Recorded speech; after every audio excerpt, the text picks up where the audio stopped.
Assalamualaikum warahmatullahi wabarakatuh. Alhamdulillah, alhamdulillahilladzi nawwara qulubal arifin binuril ma'rifah. Asyhadu an la ilaha illallah wahdahu la syarikalah wa asyhadu anna sayyidana wa nabiyyana Muhammadan abduhu wa rasuluhu alladzi la nabiyya ba'dah.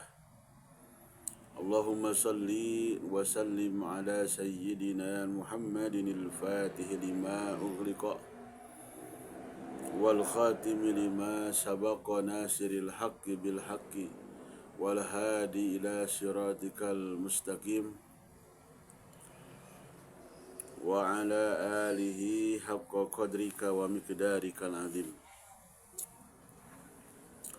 Alhamdulillah, hadirin yang dimuliakan Allah Subhanahu wa taala, para ikhwan Tijani, wabil khusus murid-murid daripada Sayyidi Salahuddin At-Tijani radhiyallahu an. Insyaallah kita akan sama-sama mudzakarah tentang arti ma'rifat dan orang yang bisa menghantarkan seseorang menjadi arif, bisa menjadikan dia sebagai orang yang bermakrifat, yang makrifat. Ini dalam kitab Jawahirul Ma'ani, ya, halaman 644, halaman 644 sampai 646. Jawahirul Ma'ani wa Bulughul Amani, cetakan daripada Maroko. Bismillahirrahmanirrahim. Wa sa'altuhu radhiyallahu anhu an haqiqatil ma'rifati billahi ta'ala. Saya, Sayyid Ali Harajim, bertanya kepada guru saya, Sayyidi Syekh Ahmad bin Muhammad At-Tijani radhiyallahu anhu, tentang hakikat ma'rifat.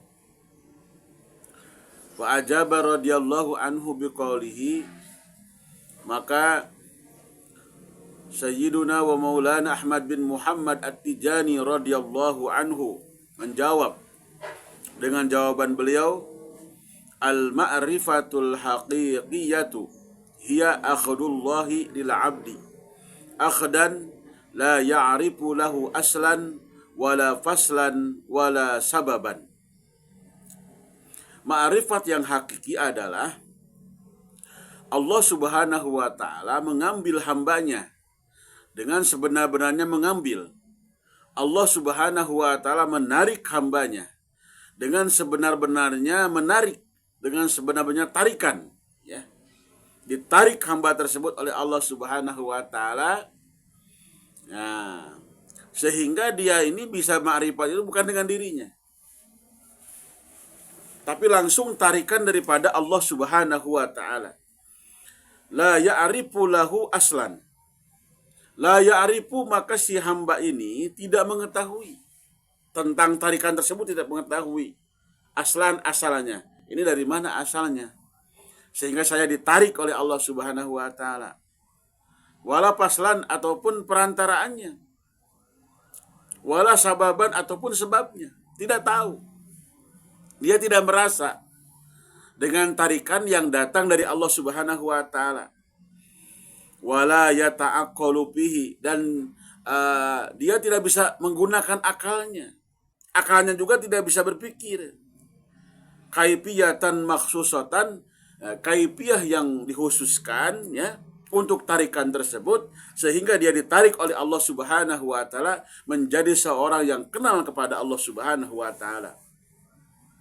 Wala yabqa lahu su'urun bihissihi wa syawahidihi, dan tidak tersisa untuknya, ya, su'urun pengetahuan atau insting, bihissihi dengan panca inderanya, wa syawahidihi ataupun dengan persaksiannya.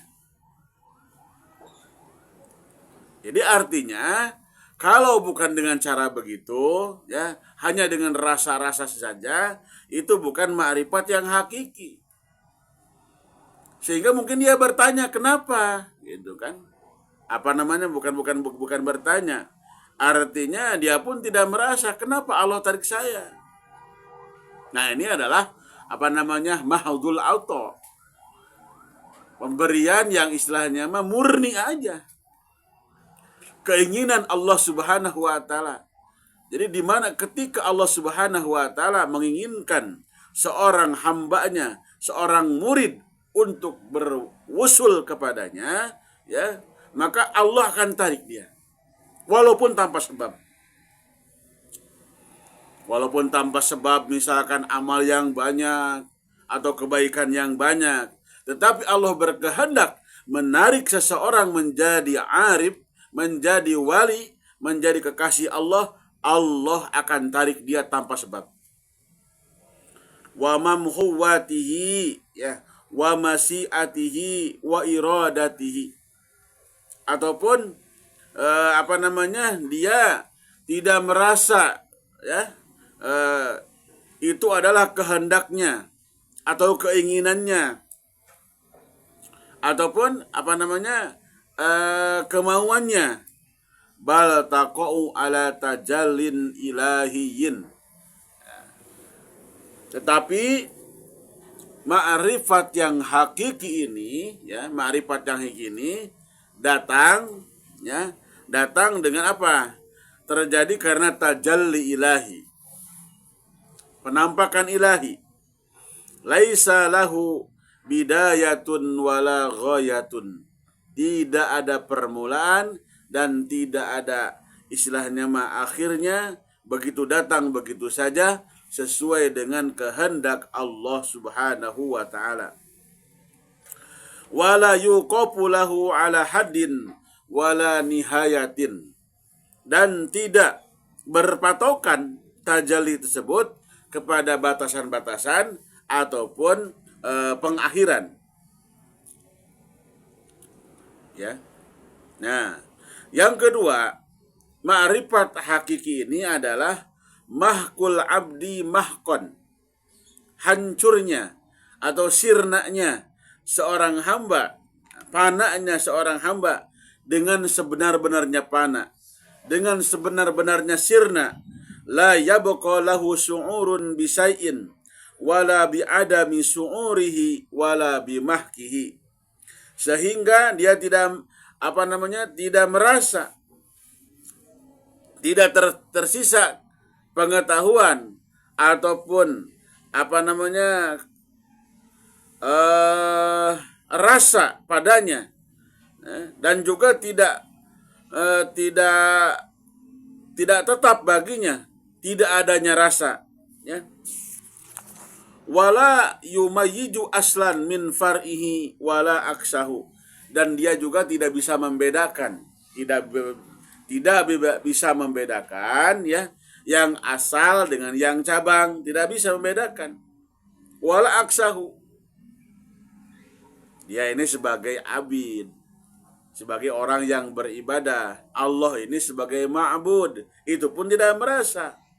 Balla ya'kilu illa min haitsul haqqu bil haqqi fil haqqi anil haqqi fahadihi al ma'rifatul haqiqiyah. Balla ya'kilu, bahkan dia tidak bisa berpikir, tidak bisa menggunakan akalnya, ya. Karena apa? Karena dia udah sirna, udah lebur, ya, apa namanya? oleh Allah Subhanahu wa taala, ya. Illa min haitsul haqqu bil haqqi, ya. Dengan pertolongan Allah Subhanahu wa taala, bil haqqi, dalam apa namanya? Dalam genggaman Allah Subhanahu wa taala, ya. Anil haqqi, ya. Ya, dia menjauhi semuanya, yang ada hanya Allah Subhanahu wa taala. Nah, itu adalah ma'rifat yang hakiki. Tsumma yufidu alaihi. Kemudian Allah Subhanahu wa taala apa namanya? Yufidu alaihi, memberikan kepadanya min anwari kursihi, daripada cahaya-cahaya kursinya Allah Subhanahu wa taala, faidhan, dengan satu faid, dengan satu kucuran, yu'tihi kamala tamyiz, yang menjadikan dia bisa memberikan dia kesempurnaan tamyiz, bisa membedakan, wa tafsil, dan bisa merinci ya, bainal maratibi wa khawasiha, antara martabat-martabat dan kekhususan-kekhususannya. Jadi kalau sudah bisa tamyiz wa tafsil, berarti dia sudah ke makom hayat. Makom hayat. Yang pertama adalah muhadharah. Yang kedua adalah mukasyafah. Yang ketiga adalah musyahadah. Yang keempat adalah muayyanah. Yang kelima ini hayat. Nah, hayat ini di sini adalah dia ini diberikan oleh Allah kamalu tamyiz wa tafsil, ya, bisa membedakan martabat-martabat dan kekhususannya. Wa ma tu'tihi haqa'iquha bi jami'i ahkamiha wa muqtadayatiha wa lawazimiha wa tafsilis sifati wal asma'i wa maratibi athariha wa ma'arifiha wa ulumiha. Wa hadha tamyiz yusamma bil baqa'i tammi was sahwil kamil. Ya. Dan juga dia diberikan sesuatu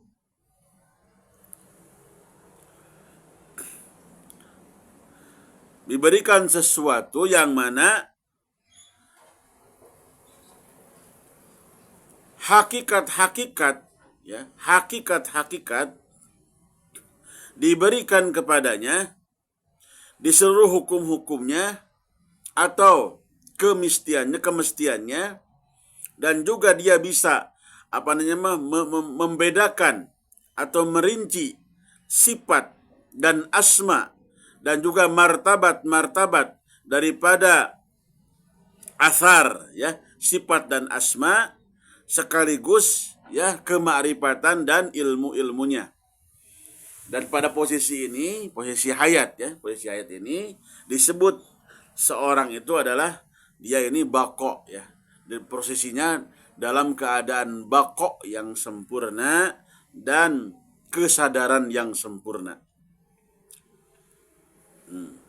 Wal aslul awwalu yusamma bil pana'i tami wasahwil kamil. Wala qiyama li hadzal baqa illa bi pana'il awal ala aslihi wa qaidatihi. Nah, asal yang pertama disebutnya adalah pana yang sempurna, ya, wasahwil kamil, dan kesadaran yang sempurna. Wala qiyama li hadzal baqa, dan tidak mungkin seseorang pada posisi bako, al-bako utam, bako yang sempurna, illa bifana'il pana, kecuali setelah dia masuk kepada proses pana'ul pana yang awal, ya, yang awal sesuai dengan asal dan qaidahnya. Wa mata in hadamal awal in hadamat tsani, ketika pana utam tidak ada, maka bako utam juga tidak ada. Seseorang ini dikatakan bako utam, bako, ya, bako, perkekalan yang sempurna, ya, kesadaran yang sempurna ini setelah melalui proses pana utam.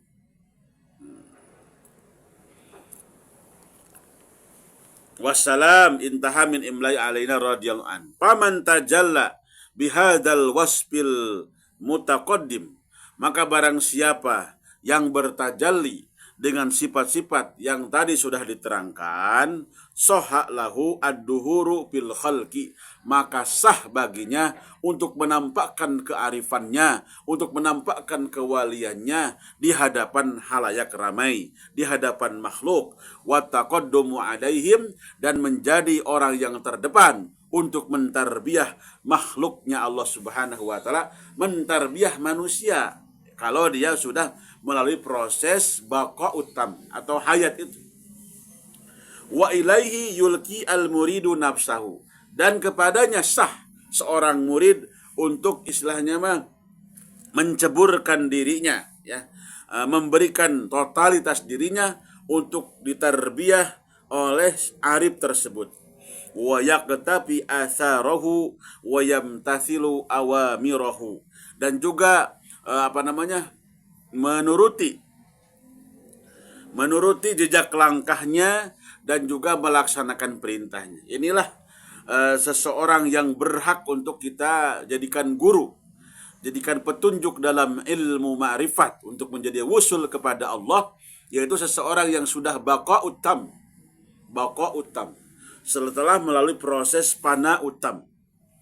Wa yajtanibu nawahihi wa mu'aradatahu walau biqalbihi, dan juga seorang murid berhak menjauhi daripada larangan orang tersebut dan menjauhi untuk melawan, inkar kepada orang tersebut walaupun dengan hatinya.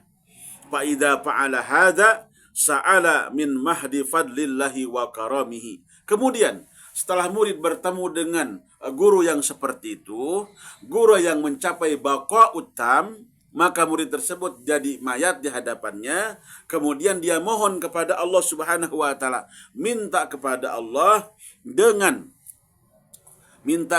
dengan fadlnya, ya, yang fadlnya yang murni, kemuliaan Allah yang murni, bi idhari fakrihi walisani dzullihi, dengan mendohirkan kefakirannya, kemudian dengan ucapan lisan dia merasa hina di hadapan Allah Subhanahu wa taala, wa bijahi habibihi wa nabiyhi, dan dia mohon kepada Allah Subhanahu wa taala dengan keagungan kekasihnya, dengan keagungan nabinya, yaitu baginda Muhammad sallallahu alaihi wasallam, ayyarhamahu bil fathil akbar, semoga Allah Subhanahu wa taala menyayangi dia dengan cara Allah memberikan futuh akbar kepadanya, ala yadi qudwatihi, melalui sebab tarbiyah gurunya tersebut. Waman lam yatlu bil fatha min ghairi abwabihi turida, barang siapa yang minta putuh, ya, bukan dengan pintunya, yaitu mursyid yang baqo' tam itu, mursyid yang hayat tersebut, nah, maka dia akan terusir, tidak akan bisa masuk. Walam yantafi bi asbabihi, bahkan dia tidak akan bisa memberikan manfaat, ya, dengan asbab tersebut. Nah, itu Masya Allah.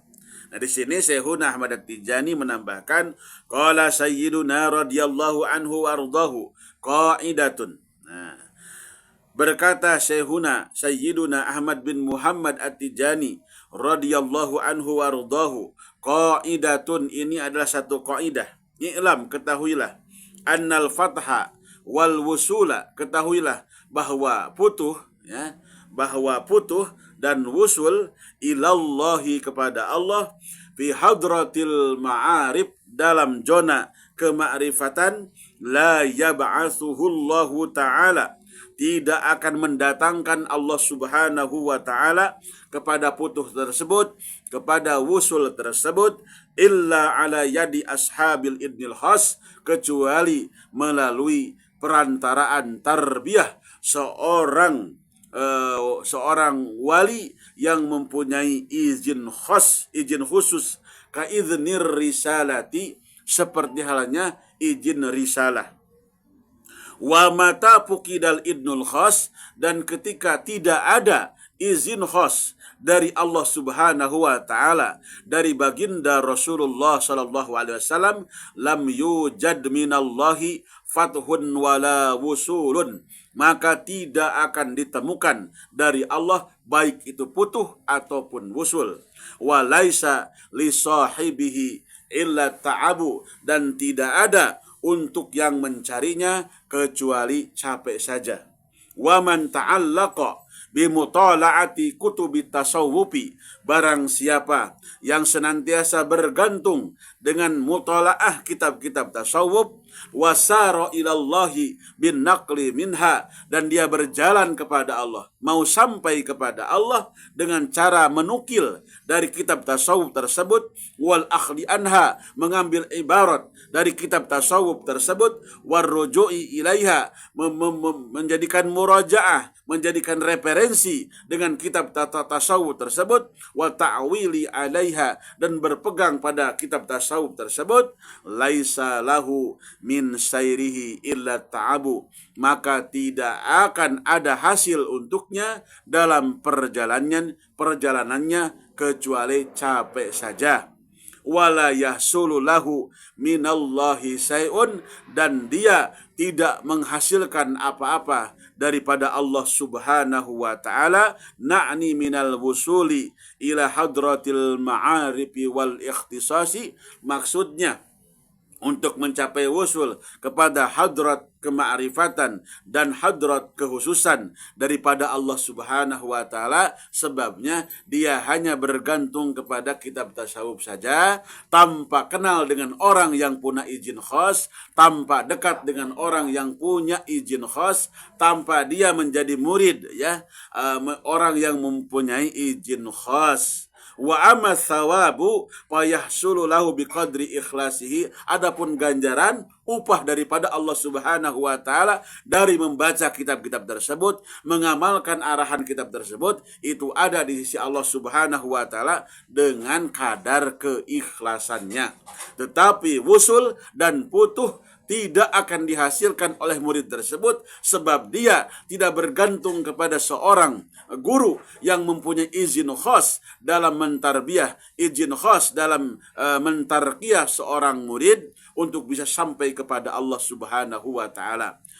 Ikhwan billah yang dimuliakan Allah Subhanahu wa ta'ala, mudah-mudahan Allah Subhanahu wa ta'ala membimbing kita, mengenalkan kita kepada guru yang mempunyai izin khas daripada Allah Subhanahu wa ta'ala, sehingga kita bisa wusul kepada Allah sebagaimana guru kita telah wusul kepada Allah Subhanahu wa ta'ala. Di samping itu, kita mutalaah, kita tidak apa-apa, tapi yang penting setelah kita mempunyai guru yang khusus tersebut, apalagi guru yang khusus tersebut beliau mengarang kitab yang sangat banyak, jadi kita istilahnya punya dua keuntungan. Pertama, kenal dengan guru yang punya izin khas tersebut. Yang kedua, kita bisa membaca kitab-kitab beliau sebagai arahan kita dalam berjalan menuju wusul kepada Allah Subhanahu wa ta'ala. Hadirin yang dimuliakan Allah Subhanahu wa ta'ala, ikhwan billah yang sama-sama mengharapkan rahmat dan maghfirah Allah Subhanahu wa ta'ala.